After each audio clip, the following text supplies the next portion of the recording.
हमारे पास पुख्ता सबूत है कि उनको जहर दे करके मारा गया है। पहली बात यही कही कि भैया ये जहर जो हमको खिला दिए हैं सब, उसका असर इतना बढ़ता जा रहा है कि हम मूर्छित हो जा रहे हैं। अब हमारे धर्म के अनुसार किसी की मौत होती है तो उसको मिट्टी में दफन किया जाता है। जिस तरह के घटनाक्रम में मुख्तार अंसारी को खत्म किया गया, रास्ते से हटाया गया,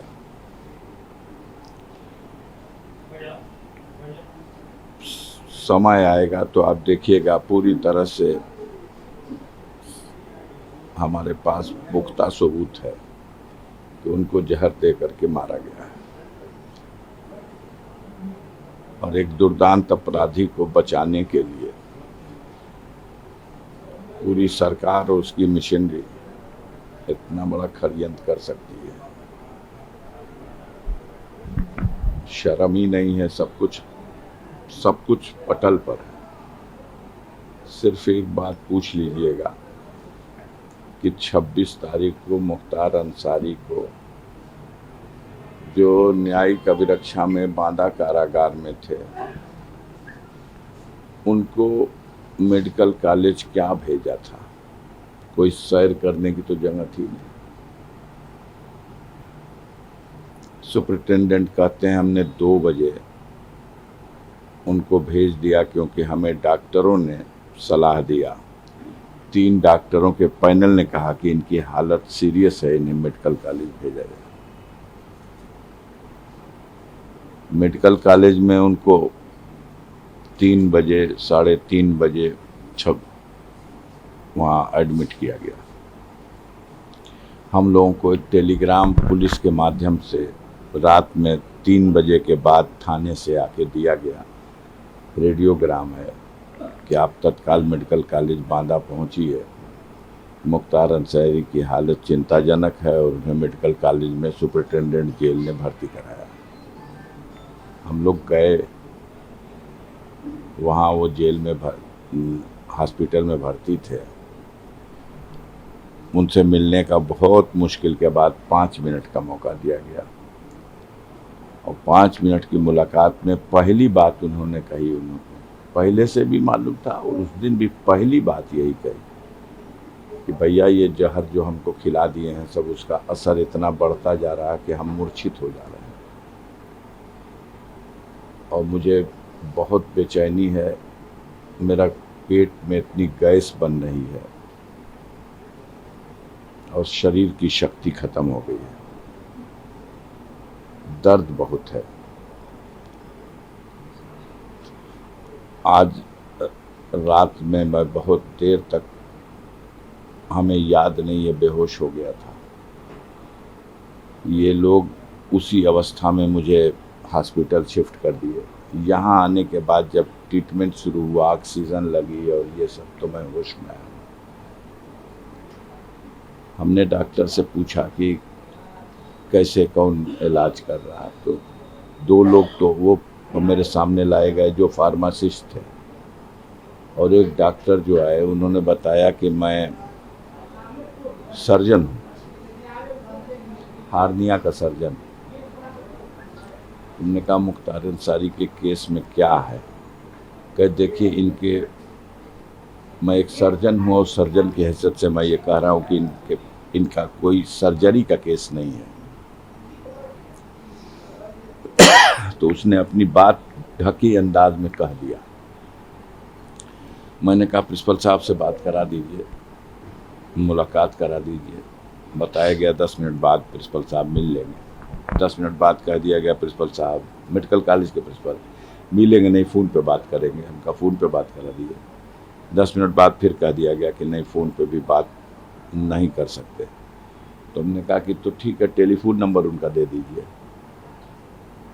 बताया गया कि नहीं, वर्जित है, यहाँ किसी का टेलीफोन नंबर कहीं किसी को नहीं दिया जा सकता। हमने कहा मेडिकल ऑफिसर है, मैं एक रिस्पॉन्सिबल पर्सन हूँ। हम लोगों को डायरी में लिख करके सूचना आयोग पूरे प्रदेश और देश भर के सारे अधिकारियों का नंबर खुद ही छप के देता है, और ये कौन सी गोपनीय चीज़ है कि वो अपना नंबर नहीं दे सकते। हम अगर चले जाए, मुलाकात का समय पूरा हो गया, तो हम बाद में ही उनसे पूछ लेंगे कि खैरियत क्या है मेरे भाई की। तो उन्होंने कहा सर नंबर नहीं दे सकते, हम लोगों को प्रतिबंधित किया गया।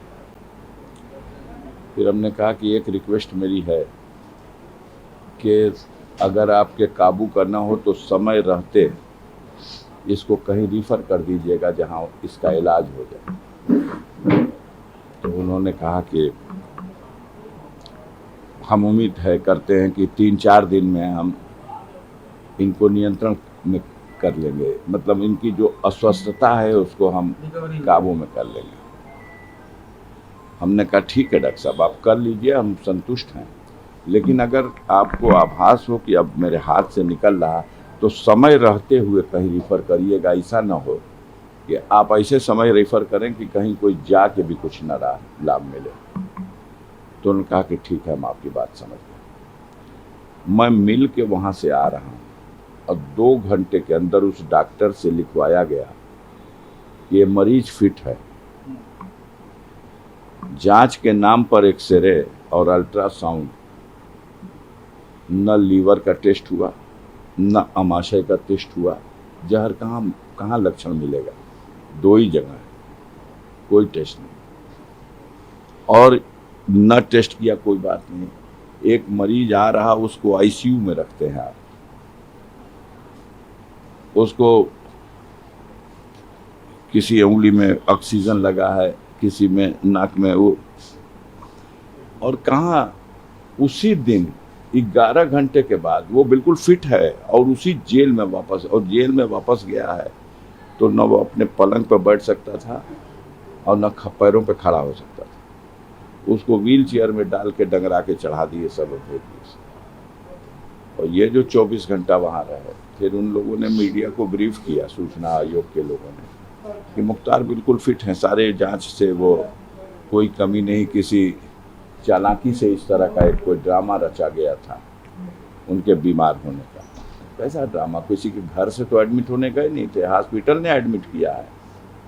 और अगर वो ड्रामा था तो 24 घंटे बाद जो कुछ हो गया ये क्या था। उसके ट्रीटमेंट का कुछ जो लाभ मिला, उन लोगों को शॉक हुआ कि ये तो बच गया है, हम लोग तो लास्ट स्टेज समझ के भेजे थे, तो बच गया, इसको फिर ले गए, फिर ले जाके इतना लॉस कर दिया।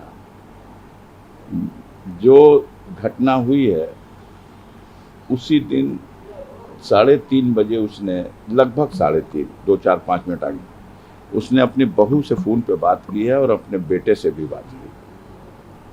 आप उसकी आवाज़ देख लीजिए क्या है, ये नाटक है। और उसी आवाज़ में वो कह भी रहा है कि मेरी बॉडी मेरा साथ छोड़ रही है बेटा, मैं बैठने उठने लायक भी नहीं रह गया, मुझे बेहोशी आ जा रही है। कुछ देर बेहोश हो जाता था, फिर होश में आता था, और उसको नाटक माना जा रहा है। जब वो मुंह से खून फेंक दे रहा और मर जा रहा, तो उसको आप ले जा करके हॉस्पिटल में नाटक करके फोर्स चारों तरफ लगा के, और कि इलाज हम कर रहे हैं, और उसको घोषित करा रहे हैं कि हार्ट अटैक हो गया। कहीं अगर भगवान है तो हम आप देखें या न देखें, वो तो देख रहा है कि कितनी निर्दय होकर के इन लोगों ने उस व्यक्ति को, वो हट्टा खट्टा गुड पर्सनालिटी का आदमी है, मुझसे 10 साल छोटा है, मैं उसका 10 साल बड़ा हूँ, मेरे सामने।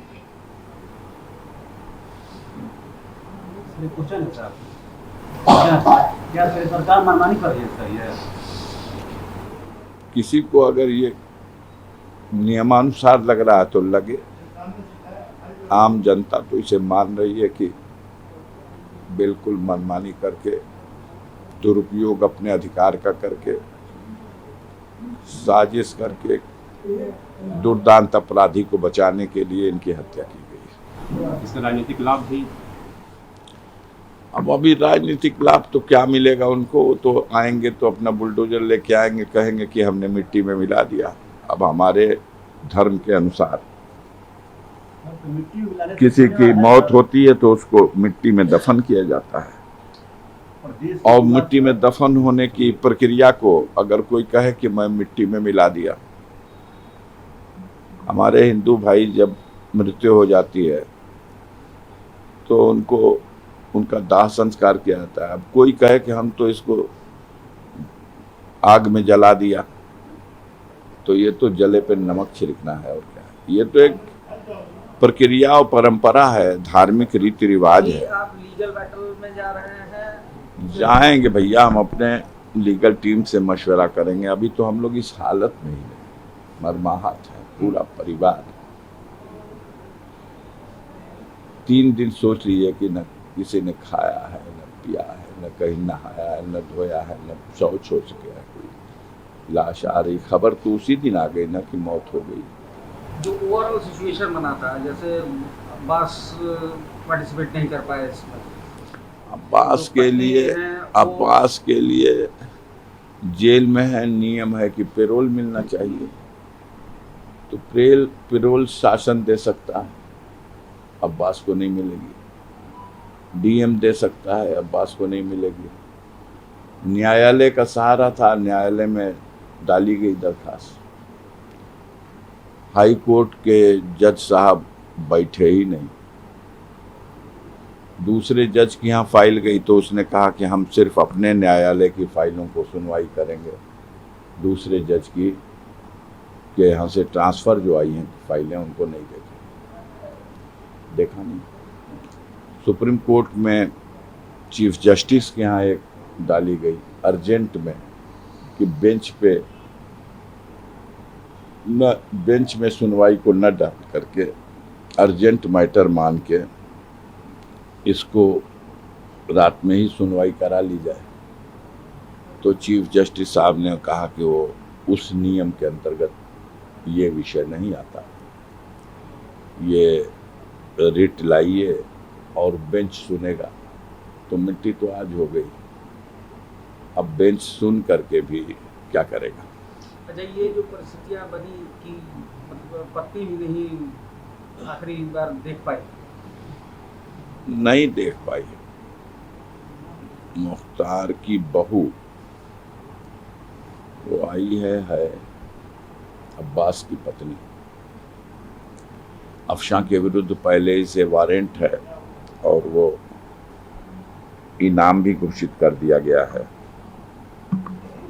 ऐसी परिस्थिति बनाई जा सकती है, ये भगवान न करे कि कभी किसी दुश्मन के ऊपर भी आए कि उसका सुहाग उजड़ जाए, वो अपने सुहाग का दर्शन भी न कर सके, किसी के ऊपर न आए। लेकिन हुआ ऐसा, क्योंकि अब वो जहाँ कहीं भी होगी हमारे धार्मिक रीति के हिसाब से अब 4 महीने की तो इद्दत बढ़ाएगी। उसके बाद हो सकता है कोर्ट के सामने आए।